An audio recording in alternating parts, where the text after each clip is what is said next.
నమస్కారం. ఆధ్యాత్మిక సుధాసాగరం ధర్మ సందేహాలు కార్యక్రమానికి స్వాగతం. మన దైనందిన జీవితంలో మనకు ఎన్నో రకమైన ఆధ్యాత్మిక పరమైన సందేహాలు కలుగుతూ ఉంటాయి. వాటన్నిటిని నివృత్తి చేసే కార్యక్రమమే ధర్మ సందేహాలు.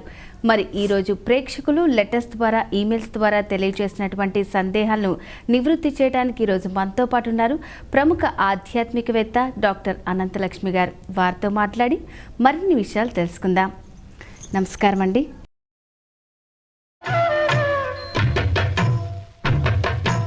మొదటి లెటర్ చూద్దామండి. కావ్యశ్రీ ఈమెయిల్ ద్వారా గుంటూరు నుంచి రాస్తున్నారు. వివాహ సమయాల్లో తోడు పెళ్లి కొడుకు, తోడు పెళ్లి కూతురు ఎందుకుంటారని అడుగుతున్నారు. ఒకప్పుడు చిన్న పిల్లలకి పెళ్ళిళ్ళు చేసేవారమ్మా. అక్కడి నుంచి వాళ్ళకి నిమిషానికి మంచినీళ్ళు కావాలన్నా, ఏది కావాలన్నా పీటల మించి వాళ్ళు లేవడానికి వీలవదు. అందుకని వాళ్ళకి అన్నీ అందించటానికి వీలుగా ఒకళ్ళనివ్వడం.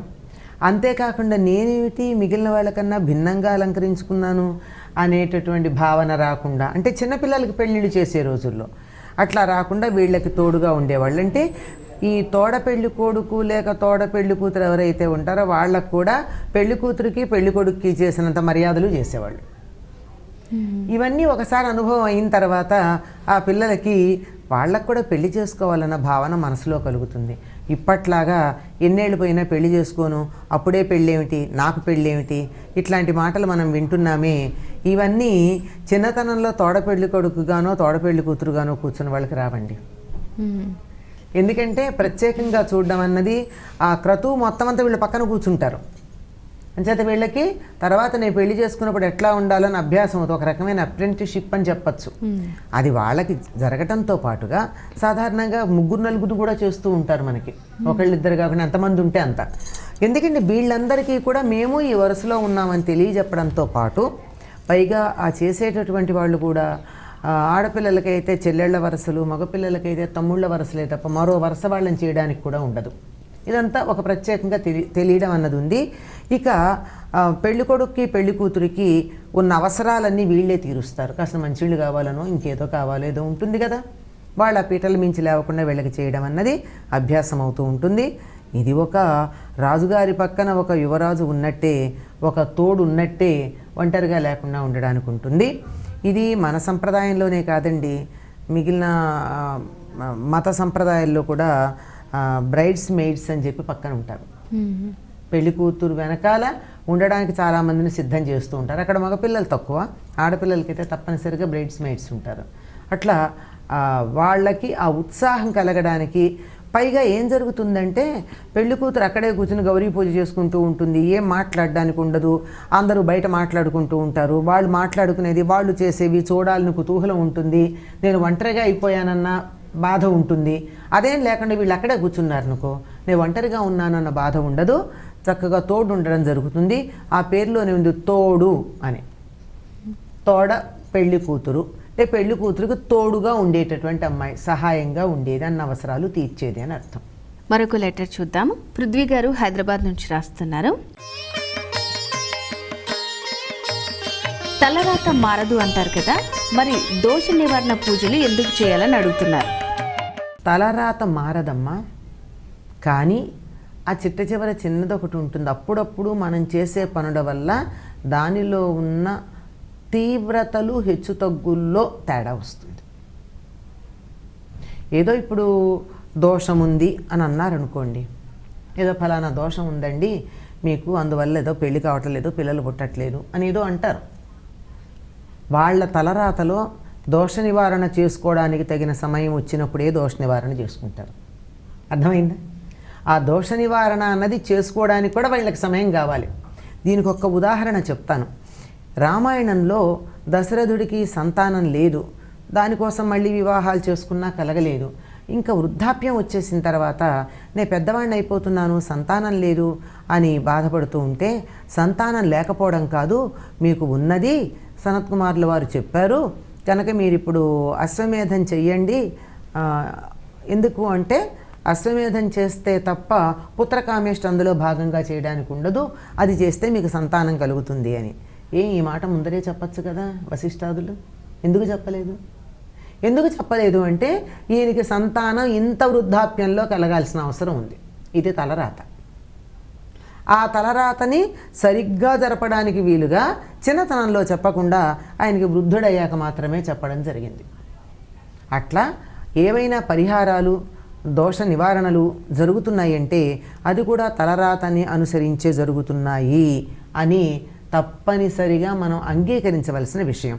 అయితే ఇందులో ఒక చిన్న మరోటి కూడా ఉంది. ఏమిటంటే తలరాత ప్రకారం ఏదో కాలు విరిగి మంచం మీద ఉండాల్సిన పరిస్థితి వచ్చిందనుకోండి, తలరాతలో దోష నివారణ చేస్తే కాలు విరగదు కానీ చిన్న దెబ్బ తగులుతుంది. మంచం మీద ఉంటాడు ఎన్నాళ్ళంటే మరీ కట్లు కట్టేసి కదలలేకుండా అన్ని పక్కల నుంచి బోళ్ళు తాళ్ళు అవన్నీ కట్టేసి ఉండే పరిస్థితి కాక కాలికి చిన్న బ్యాండేజ్ వేసుకుని 2 రోజులు కదలకుండా ఉంటాడు. తలరాత ప్రకారం కాలికి దెబ్బ తగలడం, మంచం మీద ఉండడం జరిగింది. కానీ పరిహారాలు చేసుకున్నందువల్ల ఏదో పెద్దది గొడ్డలతో పోయేది గోటితో పోతుంది. పరిహారాలు కానీ మనం చేసే పూజలు కానీ ఇవన్నీ జరిగేవి ఎందుకు అంటే ఇది ఇంతే కాకుండా దాన్ని తట్టుకోగలిగినటువంటి ధైర్యం మనకు వస్తుంది. కొన్నిసార్లు ఇంత చిన్న కష్టం కలిగితే అసలు చెప్పలేనంత బాధ కలుగుతుంది. మరి కొన్నిసార్లు ఎంత పెద్ద కష్టం కలిగినా తట్టుకునే ధైర్యం వస్తుంది. ఈ పరిహారాలు చేసుకోవడం వల్ల ఆ తట్టుకునే ధైర్యం వచ్చి ఓస్ ఇంతేనా అని తేలికగా హాయిగా ఆ వచ్చినటువంటి ఇబ్బందిని కానీ కష్టాన్ని కానీ అనుభవించడం జరుగుతుంది. అంతేగాని తలరాత మారదు. మరొక మెయిల్ చూద్దాము. వెంకటరామయ్య గారు ఈస్ట్ గోదావరి నుంచి రాస్తున్నారు. బ్రహ్మచారులు యజ్ఞోపవీతాన్ని ఎన్ని రోజులకు ఒకసారి మార్చుకోవాలి అని అడుగుతున్నారు. మొట్టమొదటిసారి ఒడుగు అయిన తర్వాత, ఉపనయనం అయిన తర్వాత శ్రావణ మాసంలో ఉంటుంది, శ్రావణ పూర్ణిమకి.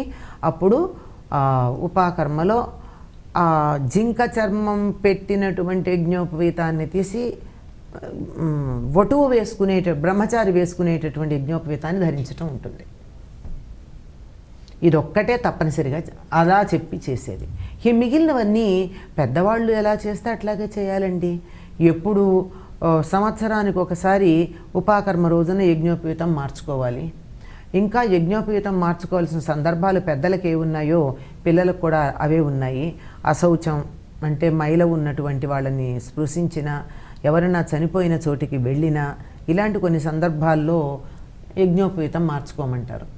ఏవైతే పెద్దవాళ్ళకి చెప్పబడి ఉన్నాయో పిల్లలకు కూడా, అంటే వివాహం కానటువంటి బ్రహ్మచారులైనటువంటి వాళ్ళకి కూడా యజ్ఞోపవీతం అదే సందర్భాల్లో మార్చుకోవాల్సి ఉంటుంది. ఎప్పుడు అశౌచం సోకినా యజ్ఞోపవీతం మార్చుకోవాల్సినటువంటి అవసరం ఉంది. మరొక లెటర్ చూద్దామండి. మోహన్ గారు హైదరాబాద్ నుంచి రాస్తున్నారు. అమ్మవారి పూజల్లో దిష్టి కార్యక్రమాల్లో నిమ్మకాయలను వినియోగిస్తారు, ఎందుకని అడుగుతున్నారు. దిష్టి తీసేటప్పుడు కూడా నిమ్మకాయతోనే దిష్టి తీస్తారు. కార్లకు కూడా నిమ్మకాయ కట్టుకుంటారు. ఈ ఇంటికి కూడా నిమ్మకాయ కడతారు. ఎందుకు అంటే దాంట్లో ఉండేటటువంటి శక్తి చాలా ఘనమైందని చెప్పారు. అందుకే అటు అమ్మవారి పూజల్లోనే కాదు, అయ్యప్పకి కూడా నిమ్మకాయలు వేయడం మనం చూస్తాం. నిమ్మకాయలు దండగా అలంకరించటం చూస్తాం. ఏదన్నా ప్రసాదంగా ఇచ్చేటప్పుడు కూడా మా ఇంట్లో ఏదైనా దోషం ఉందండి అంటే ఓ నిమ్మకాయ మంత్రించిస్తారు. ఏం వంకాయ ఇవ్వరు, టమాటా పండు ఇవ్వరు, యాపిల్ పండు ఇవ్వరు. యాపిల్ పండు కూడా 10 రోజులు నిలవ ఉండేదే కదా. అరటిపండు అయితే తెల్లారేటప్పటికీ కుళ్ళిపోతుంది. కానీ ఎందుకు ఇవ్వరు అంటే ఆ నిమ్మకు అటువంటి శక్తి ఉంటుంది. అందులో ఉండేటటువంటి ఎక్కువ కాలం నిలవ ఉండగలిగిన లక్షణం ఉంది ముందర. నిమ్మకాయ తెచ్చి అక్కడ పెడితే సాధారణంగా కుళ్ళిపోదమ్మా. మనం ఫ్రిడ్జ్లో పెట్టో, తలుపు మీదో, ప్యాకెట్లో పెట్టేస్తే, సంచిలో మూట కడితేనో, ప్లాస్టిక్ కవర్లో పెడితేనో కుళ్ళిపోతుంది. కానీ తీసుకొచ్చి నిమ్మకాయ ఎక్కడికైనా పెట్టినట్టు ఎండిపోతుంది తప్ప కుళ్ళిపోవడం ఉండదు. దానికి ఆ లక్షణం లేదు. తాను కుళ్ళే లక్షణం లేదు గనక కుళ్ళు అన్నది చుట్టుపక్కలకి రానియకుండా కాపాడుతుంది. పైగా దానిలో ఉండేటటువంటి విటమిన్ సి అన్నది ఏదైతే ఉందో అది చాలా ఆరోగ్యానికి మంచి చేస్తుంది. నిమ్మ తొక్క నుండి వచ్చేటటువంటి ఘాటైన వాసన ఏదైతే ఉందో అది పరిసరాలని పరిశుభ్రం చేస్తుంది. వాతావరణాన్ని శుభ్రం చేస్తుంది. ఇంకా మరొకటి కూడా ఈ మధ్యకాలంలో పరిశోధనల్లో చెప్పారు, అది ఏం పెద్ద వాడటం లేదు, కానీ చెప్పింది ఏమిటంటే ఆ నిమ్మ రసం వల్ల ఓజోన్ పొరని కూడా శుభ్రం చేయవచ్చు, దానికి చిల్లులు పడేటటువంటి దాన్ని కూడా పోగొట్టగలిగిన లక్షణం ఉందన్నారు. అంటే దాని నుండి వెలువడేటటువంటి తరంగాలు ఏవైతే ఉన్నాయో, అంటే వాయువు ఏదైతే వస్తుందో దానివల్ల పరిసరాలని శుభ్రం చేస్తూ దుష్టమైనటువంటి వాటిని దూరం చేయగలిగిన లక్షణం ఉంది. మనం ఈ రోజుల్లో ఒక పదం వాడుతూ ఉంటారు, నెగిటివ్ ఎనర్జీ అని. ఆ నెగిటివ్ ఎనర్జీని రానియదు. అందువల్ల నిమ్మకాయని ఎక్కువగా ఇది పాజిటివ్ ఎనర్జీతో ఉండి నెగటివ్ ఎనర్జీని పక్కలకు పెట్టేస్తుంది కనుక అన్ని సందర్భాల్లోనూ దిష్టి తీసేటప్పుడు కానీ మరో అమ్మవారి పూజల్లో కానీ దాన్ని వాడతారు. ఎందుకు సాధారణంగా దసరాల్లో మనం మామూలుగా అమ్మవారి పూజలు చేసేటప్పుడు కాకుండా అమ్మవారి గోళ్ళకి దేనికి ఎడుతూ ఉంటారండి? ఇప్పుడు రాహుకాలం పూజలు అంటున్నారు, అది మనకు అవసరమో లేదో తెలియదు, ఇంకోటి అంటున్నారు. అవన్నీ కూడా తమకున్నటువంటి ప్రతికూలమైన పరిస్థితులు చక్కబడాలని పెడుతున్నారు కదా. అటువంటి చోట్లంతా కూడా ఈ నిమ్మకాయ కనుక ఉన్నట్టయితే ప్రతికూలమైనటువంటి వాటన్నిటినీ పోగొట్టి తరంగాలని మనకు కావలసినటువంటి వాటిని ఇంట్లో చేర్చగలిగిన లక్ష్యం. మంజుశ్రీ గారు వరంగల్ నుంచి రాస్తున్నారు, శ్రీ అంటే అర్థమేంటి? ప్రతి దేవుడికి మొదట శ్రీ అని ఎందుకు వాడతారు అని అడుగుతున్నారు. స రా ఈ అనేటటువంటి మూడింటి కలయిక శ్రీ. ఈ అనేది శక్తి బీజం, రా అన్నది అగ్ని బీజం, స అన్నది శుభము శాంతి మొదలైనటువంటి దాన్ని తెలియచెప్తుంది. ఈ మూడు కలిసినటువంటి ఈ శ్రీ అన్నది సత్వరజస్తమో గుణాలకి సంకేతం. సత్వరజస్తమో గుణాలు ఎవరు అంటే ఆ మూడు గుణాలతో మనకి కనపడేటటువంటి దేవతామూర్తులు ఉన్నారు. విష్ణువు, బ్రహ్మ, మహేశ్వరులు. అంటే బ్రహ్మ రజోగుణం, విష్ణువు సత్వగుణం, ఆ పైన శివుడు లేక రుద్రుడు తమోగుణం. ఈ మూడు ఆవిర్భవించటానికి మూలమైనటువంటి ఒక శక్తి ఏదైతే ఉందో దాన్ని ఒక్కొక్కళ్ళు ఒక్కొక్క పేరుతో పిలుస్తారు. వైష్ణవులు శ్రీ మహావిష్ణువు అన్నారు, శైవులు సదాశివుడు అన్నారు, శాక్తేయులు అమ్మవారు ఆదిపరాశక్తి మొదలైనటువంటి పేర్లతో పిలుస్తారు. లేదు అసలు మేము దేవుడు ఆకారము రూపము చెప్పుకోము అని కనుక అన్నట్టయితే వేదాంతులు పరబ్రహ్మము అన్నారు. లేదు నేను పరమాత్మ అనొచ్చు, లేదు ఆత్మ అనొచ్చు, ఏదన్నా కానీ ఏ ఒక్క శక్తి నుండి అయితే సృష్టి స్థితి లయకారకులైనటువంటి బ్రహ్మ విష్ణు మహేశ్వరులు ఆవిర్భవించారో దానిని సంకేతిస్తుంది శ్రీ. అందువల్ల అంత గొప్ప అని మనం చెప్పదలుచుకున్నప్పుడు శ్రీ అన్న పదాన్ని లేక అక్షరాన్ని, నిజం చెప్పాలంటే అదొక బీజాక్షరం, దాన్ని ఉపయోగిస్తూ ఉంటారు. శ్రీ అనేటటువంటి మాటకి కాంతి, శోభ, వెలుగు, మేలు, తరువాత ముక్తి, సాలెపురుగు, ఇలా అనేకమైనటువంటి అర్థాలు ఉన్నాయి. అవే కాకుండా శ్రీ అంటే లక్ష్మి, శ్రీ అంటే పార్వతి, శ్రీ అంటే సరస్వతి, శ్రీ అంటే ఈ ముగ్గురికి తల్లి అయినటువంటి ఆదిపరాశక్తి. శ్రీ మహావిష్ణువు అంటే లక్ష్మీదేవితో కూడుకున్న మహావిష్ణువు. శ్రీ అని ఏ దైవానికన్నా ముందు వాడినట్టయితే ఆయనకు సంబంధించినటువంటి శక్తి అని, ఈయన శుభప్రదుడని, మనకి మేలు కలిగిస్తాడని, సత్వరజస్తమో గుణాలకు అతీతంగా ఉంటాడని, ఇలా అనేకమైనటువంటి అర్థాలు అందులో ఇమిడి ఉంటాయి శ్రీ ఉపయోగించటంలో. ఇంకా గట్టిగా చెప్పాలంటే శ్రీ అనేటటువంటి మాటకు ఆశ్రయించినది, ఆశ్రయమైనది, ఇటువంటి అనేక అర్థాలు ఉన్నాయి. ఇవన్నీ కూడా లక్ష్మీదేవికి సంబంధించినటువంటి సమయంలో అవి వర్తించటం బాగుంటుంది. మామూలుగా చెప్పుకోవాలంటే శ్రీ అంటే శుభప్రదమైనటువంటిది, మంగళప్రదమైనటువంటిది అనే అర్థంలో అటువంటిది కావచ్చు, అటువంటి వాడు కావచ్చు, ఏదైనా సరే ఆ శుభాన్ని కలిగించేటటువంటి తత్వం అని తెలియజెప్పడానికి శ్రీ అనేటటువంటి పదాన్ని మనం ఉపయోగించడం ఉంది. మరొక లెటర్ చూద్దామండి. ఆదిశేషు గారు ఖమ్మం నుంచి రాస్తున్నారు, మాంసాహారం తిన్న ప్రతిసారి శిరస్నానం చేయాలా అని అడుగుతున్నారు. అంటే నిత్యం తినేవాళ్ళ సంగతి ఏమిటండి? ఉదయం పొద్దున సాయంత్రం కూడా మాంసాహారం తినేవాళ్ళు కొద్దిమంది ఉన్నారు. పైగా గుడ్డు మాంసాహారం కాదని చాలా గట్టిగా వాదించి నిర్ధారించి చెప్పేవాళ్ళు కూడా ఉన్నారు. ఇక వాళ్ళ గురించి ఏం మాట్లాడతాం, అది కాదు. కానీ ఏదైనా ఒక పూజ నిర్వర్తించదలుచుకున్నప్పుడు తప్పనిసరిగా మాంసాహారం తీసుకుని ఉంటే మాత్రం అభ్యంగన స్నానం చేయాల్సి ఉంటుంది. లేకపోతే పూజలు చేయనటువంటి వాళ్ళకి ఈ నియమం వర్తించదు. ఇంట్లో ఒకళ్ళే చేస్తారు సాధారణంగా. వాళ్ళు ఇంట్లో 10 మంది కుటుంబ సభ్యులు ఉన్నారనుకోండి, ఇంట్లో యజమాని కానీ లేకపోతే యజమానురాలు కానీ పూజ చేస్తారు.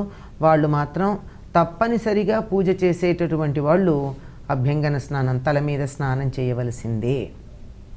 మిగిలినటువంటి వాళ్ళు దూరం నుంచి నమస్కారం చేసుకునేటటువంటి వాళ్ళకి ఆ నియమం వర్తించదు. కానీ చేస్తే మంచిదే. ఎందుకంటే తలస్నానం చేయడం అన్నమాట చెప్తున్నప్పుడే ఇదేదో కూడని పని అని వాళ్ళ మనస్సుకే అనిపించిందని తెలుస్తోందిగా. వాళ్ళ మనస్సుకే ఇది తప్పు అని తెలిసినప్పుడు, మనసులో భావన కలిగినప్పుడు తలస్నానం చేస్తే వచ్చే నష్టమేం లేదు, చేస్తే మంచిదే కూడాను కనుక చేయవచ్చు. లేకపోతే పిల్లలు మొదలైనటువంటి వాళ్ళందరూ అంత వెంటనే రోజు తలస్నానం చేయవలసిన అవసరం లేదు గనక పూజ చేసేవాళ్ళు మాత్రం తప్పనిసరిగా చేయాలండి. మిగిలినటువంటి వాళ్ళకి అంత పట్టింపు లేదు. మరొక లెటర్ చూద్దామండి. శ్రవంతి గారు గుంటూరు నుంచి రాస్తున్నారు. రామాయణ మహాభారతాది గ్రంథాలు ఇంట్లో ఉండవచ్చునా అని అడుగుతున్నారు. తప్పకుండా ఉండాలమ్మా. ఎందుకంటే ఏదైనా ఒక సద్గ్రంథం ఇంట్లో ఉంటే ఇంటి యొక్క విలువ పెరుగుతుంది.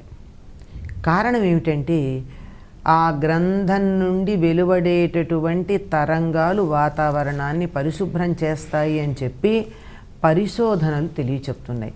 ముఖ్యంగా ప్రాణిక్ హీలింగ్ అనేటటువంటి ఒక ప్రక్రియలో బాగా సాధన చేసేటటువంటి వాళ్ళు 2 పుస్తకాలను అక్కడ పెట్టి రెండింటి మీద పైన ఏదైనా ఒక బట్ట కప్పేసి చెప్తారు ఏది పవిత్ర గ్రంథమో ఏది మామూలు గ్రంథమో.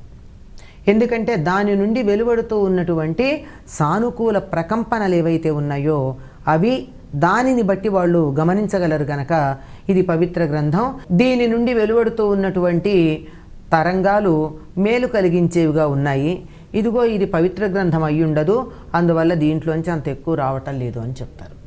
అలా గ్రంథం ఇంట్లో ఉండడం వల్ల మేలు జరగడం ఒకటి ఉంటే, అసలు పుస్తకం ఇంట్లో ఉండి పూజ చేస్తే ఉపయోగం ఉందా అంటే ఏదో వాతావరణం బాగుంటే బాగుండొచ్చు కానీ చాలా కొద్దే ఇది, ఉన్నందువల్ల పెద్ద మేలు జరుగుతుందా అంటే అది ఉంటే ఎప్పుడో అప్పుడు ఏమీ తోచనప్పుడైనా, కరెంటు పోయినప్పుడైనా, కేబుల్ కనెక్షన్ పోయినప్పుడన్నా,